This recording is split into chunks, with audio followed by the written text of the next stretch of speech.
Selamat pagi anak-anak ibu semuanya. Selamat pagi, Bu. Gimana kabarnya hari ini, sehat? Alhamdulillah sehat, Bu. Alhamdulillah. Baiklah, langsung saja ibu mulai. Bismillahirrahmanirrahim. Assalamualaikum warahmatullahi wabarakatuh. Waalaikumsalam warahmatullahi wabarakatuh. Alhamdulillahirrabbilalamin. Bersyukur kita kepada Allah Subhanahu wa Ta'ala, yang mana Allah telah memberikan kita rahmat dan kesehatannya sehingga kita kembali masuk dalam mata pelajaran akidah akhlak di kelas 7A melalui via daring, yaitu kita lewat via Zoom. Baiklah, untuk anak-anak ibu semuanya, karena ini adalah pertemuan pertama ibu, sebelumnya ibu ingin bertanya siapa di kelas 7A ini yang menjadi ketua kelasnya. Coba angkat tangannya dan hidupkan mic-nya. Saya, Bu, Fitra. Baik, berarti Fitra jadi ketua kelas dari kelas 7A. Fitra, ibu mohon kepada Fitra untuk memimpin doa beserta membaca surah Al-Insyirah. Kemudian yang lainnya mengikutinya dan hanya ketua kelas yang menghidupkan mic-nya. Baik, dipersilahkan kepada Fitra.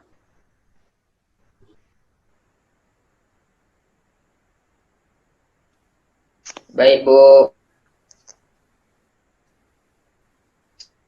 Gerak.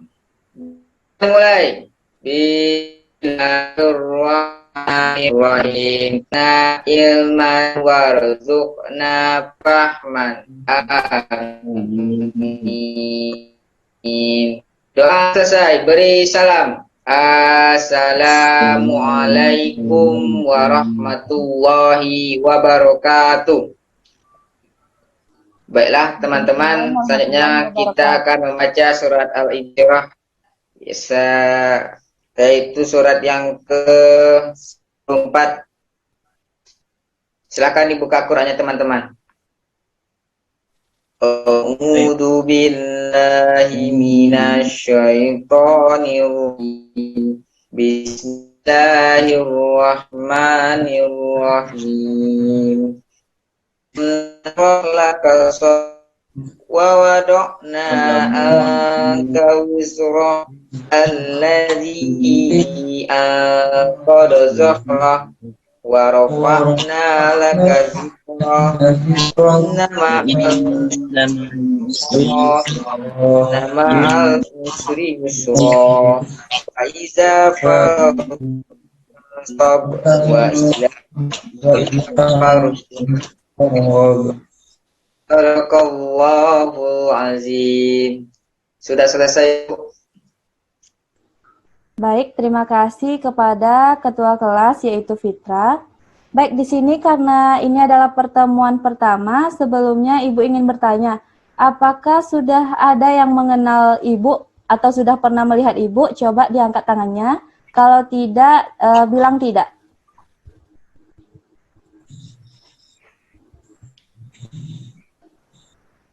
Tidak, Bu. Oke, jadi ada yang mengenal Ibu, ada yang belum mungkin ya. Baik, Ibu di sini sebelumnya akan memperkenalkan diri Ibu terlebih dahulu. Perkenalkan, nama Ibu Umi Nashroh, biasa dipanggil dengan Ibu Umi. Ibu di sini berasal dari Desa Banjarpadang, Lubuk Jambi. Apakah ada dari anak-anak Ibu semua yang juga berasal dari Desa Banjarpadang? Tidak, Bu. Tidak, oke. Berarti kapan-kapan boleh main ke tempat Ibu supaya tahu di mana sih Desa Banjarpadang itu. Oke, baiklah. Selanjutnya Ibu akan mengabsen anak-anak Ibu terlebih dahulu, kelas 7A. Nanti kalau namanya Ibu panggil, hidupkan mic-nya dan sebutkan kalau hadir ya. Baik. Baik, yang pertama Ibu panggil Fitra Prasetyo, hadir. Hadir, Bu. Oke, hadir. Selanjutnya Ibu panggil Khairul Insan. Hadir, Bu. Oke, hadir. Baik, terima kasih. Kemudian selanjutnya Ibu panggil Ragil. Hadir, Bu. Oke, baik, terima kasih.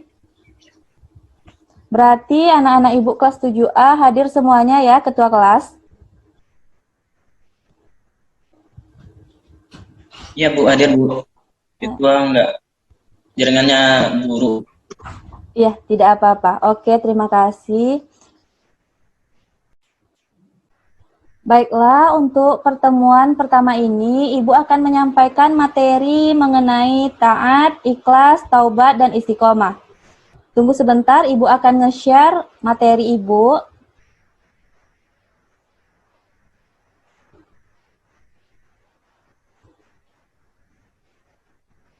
Apakah anak-anak Ibu sudah bisa melihat materinya?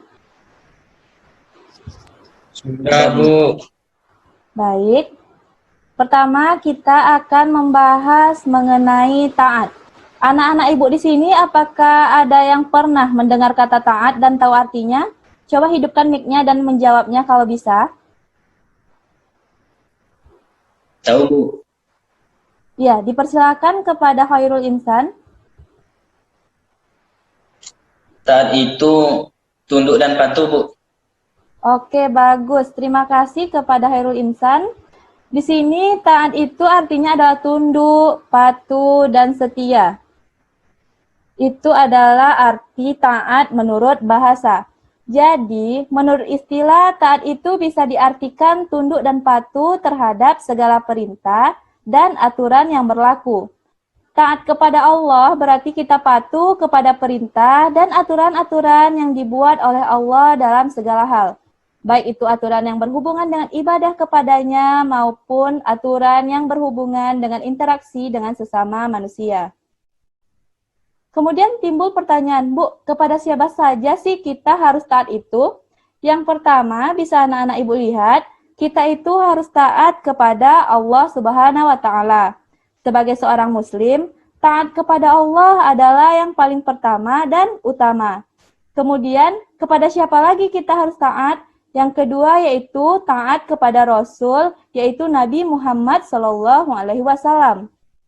Ketaatan ini pun mutlak sebagaimana ketaatan kepada Allah Subhanahu wa Ta'ala.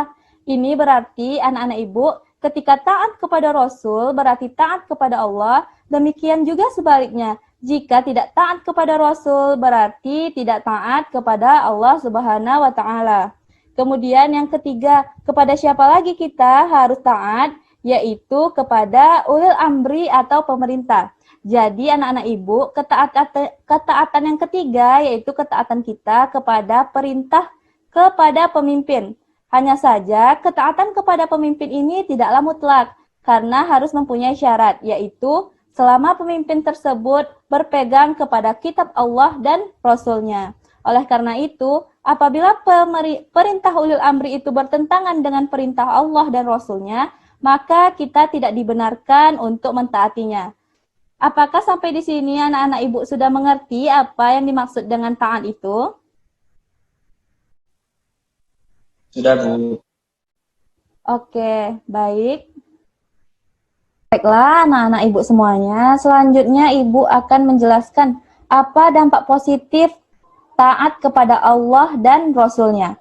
Di sini Ibu ingin bertanya terlebih dahulu kepada anak-anak Ibu semuanya, apakah ada yang tahu apa dampak positif taat kepada Allah dan Rasul-Nya? Kalau tahu, coba hidupkan mic-nya dan angkat tangannya.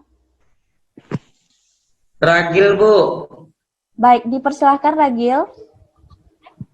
Dampak positif dari taat untuk memperoleh ridhonya Allah, Bu.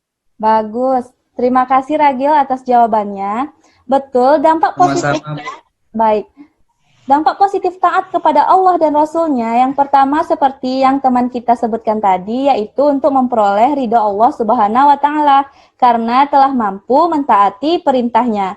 Kemudian yang kedua, yaitu untuk memperoleh kepuasan batin karena telah mampu melaksanakan salah satu kewajiban kepada Allah dan Rasul-Nya. Kemudian yang ketiga, yaitu memperoleh keuntungan yang besar.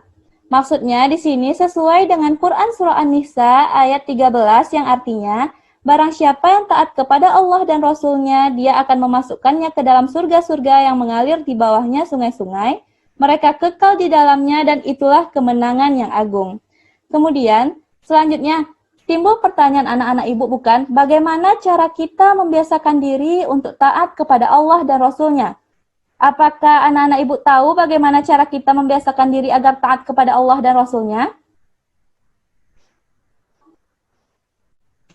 Tidak, Bu. Oke, di sini Ibu akan menjelaskan bagaimana cara kita bisa membiasakan diri untuk taat kepada Allah dan Rasul-Nya. Yang pertama yaitu segera mempersiapkan diri untuk sholat apabila sudah tiba waktunya. Kemudian anak-anak harus melatih diri untuk disiplin dalam berbagai hal, termasuk belajar dan mengerjakan tugas sekolah.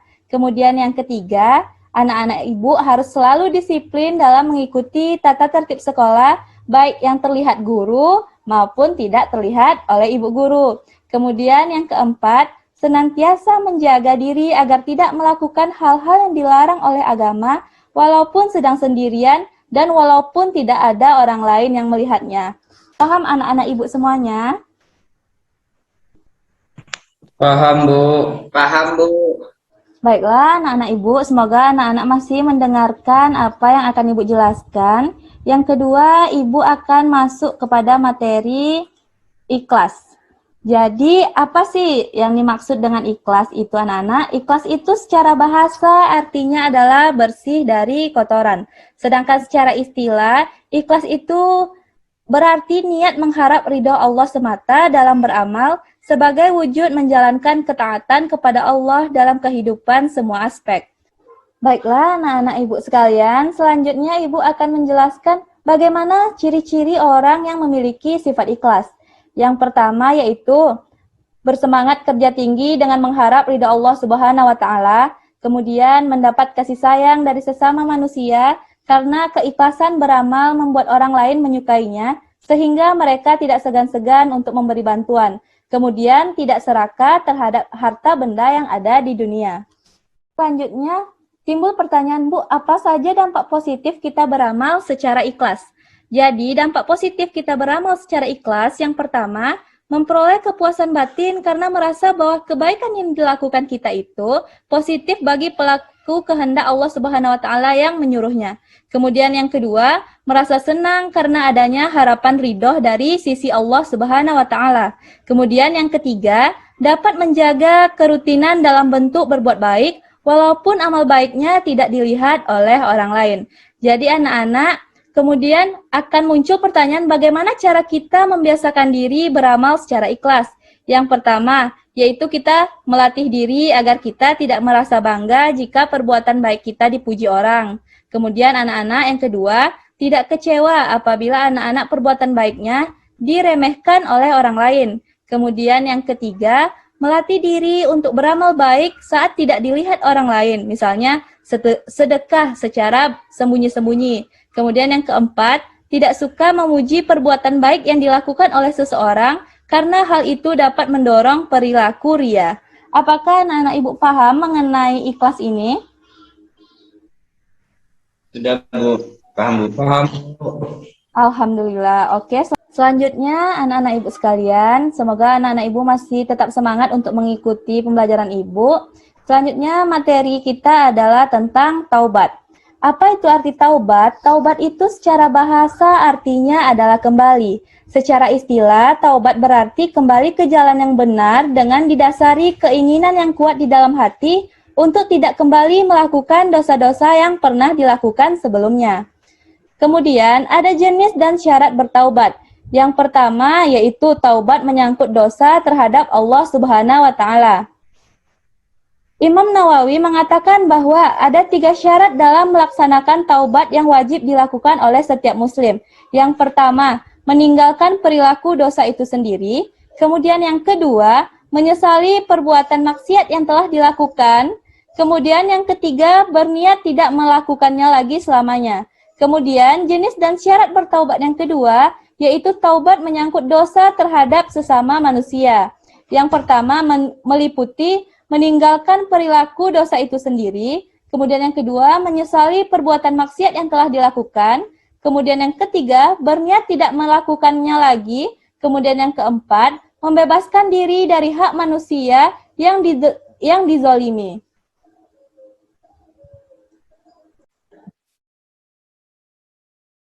Baiklah, Ibu lanjutkan anak-anak. Kemudian akan timbul pertanyaan anak-anak Ibu, apa sih Bu dampak positif kita berperilaku bertaubat? Yaitu dampak positifnya itu bisa dibagi menjadi dua, yaitu bagi pelakunya sendiri dan bagi orang lain. Yang pertama bagi pelakunya sendiri, yaitu untuk memperoleh semangat dan gairah hidup baru karena Allah berkenan menerima taubatnya. Kemudian yang kedua, dapat memperoleh kembali jalan yang benar setelah menempuh jalan yang sesat. Kemudian yang ketiga, yaitu untuk memperoleh simpati masyarakat lagi seperti dahulu sebelum bertaubat. Kemudian, dampak positif bagi orang lain termasuk keluarga. Yang pertama yaitu, lambat laun dapat mengembalikan nama baik keluarga seperti di masa lalu. Kemudian yang kedua adalah hilangnya keemasan keluarga dari masyarakat. Jadi tidak khawatir terjadi kejahatan yang akan ia lakukan kembali karena ia sudah bertaubat. Kemudian, bagaimana Bu cara kita membiasakan diri untuk bertaubat? Yang pertama, kita tidak boleh memandang remeh terhadap perbuatan dosa sekecil apapun. Kemudian yang kedua, berusaha menutup perbuatan dosanya dengan perbuatan baik sesuai kemampuan yang dimiliki. Kemudian yang ketiga, merasa tidak senang apabila melihat orang lain berbuat dosa. Kemudian yang keempat, anak-anak Ibu harus memperbanyak bergaul dengan orang-orang yang soleh. Kemudian yang kelima, bersikap hati-hati dalam bergaul dengan orang lain. Baiklah, anak-anak Ibu sekalian, selanjutnya Ibu akan masuk kepada materi istiqomah. Apa itu arti istiqomah? Istiqomah secara bahasa artinya adalah tegak dan lurus. Istiqomah itu mengandung arti bahwa tetap dalam ketaatan dan di atas jalan yang lurus dalam beribadah kepada Allah Subhanahu wa Ta'ala. Kemudian timbul pertanyaan anak-anak Ibu, Bu, apa sih dampak positif kita melakukan istiqomah? Orang yang istiqomah selalu kokoh dalam menjaga akidahnya dan tidak goyang keimanannya dalam menjalani tantangan hidup. Walaupun kantong kering ataupun tebal dihadapi oleh bermacam-macam hal, dicaci maki dan dipuji sekalipun, dia akan konsisten, maka tidak akan ada yang mampu merobohkan keistiqomahannya. Jadi yang bisa kita dapatkan dari itu semua anak-anak Ibu adalah istiqomah memiliki arti konsisten dalam melakukan kebaikan. Oke, mungkin itu materi yang dapat Ibu share pada kesempatan kali ini. Di sini Ibu berharap mudah-mudahan anak-anak Ibu semua dapat memahami apa yang telah Ibu sampaikan. Sebagai feedback, semoga anak-anak bisa mendapatkannya. Ibu ingin bertanya terlebih dahulu tentang pembelajaran hari ini. Bagi anak-anak Ibu yang ingin menjawabnya, dipersilakan untuk angkat tangan dan menghidupkan mic-nya. Jadi pertanyaan Ibu, apa saja dampak positif dari kita berbuat ikhlas? Yang tahu angkat tangannya. Khairi Bu. Oke, dipersilakan. Dampak positif dari ikhlas yaitu memperoleh kepuasan batin dan merasa tenang karena ada harapan ridho dari Allah, Bu. Oke, bagus. Terima kasih kepada Khairul Insan. Ibu harapkan kepada anak-anak Ibu semuanya, semoga anak-anak Ibu dapat memahami pengertian, dampak positif, serta bagaimana cara kita membiasakan untuk taat, ikhlas, taubat, dan istiqomah. Jadi Ibu harapkan anak-anak Ibu dapat menerapkan taat, ikhlas, taubat, dan istiqomah dalam kehidupan anak-anak Ibu sehari-hari. Paham anak-anak Ibu?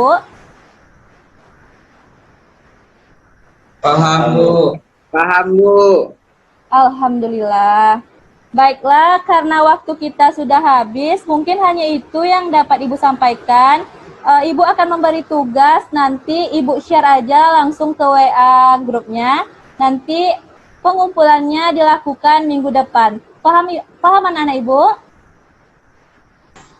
Paham, Bu. Paham, Bu. Baik, terima kasih atas waktu anak-anak Ibu sekalian hari ini. Lebih dan kurang Ibu mohon maaf. Ibu akhiri dengan Assalamualaikum warahmatullahi wabarakatuh. Waalaikumsalam warahmatullahi wabarakatuh. Silakan boleh lift dari Zoom ini.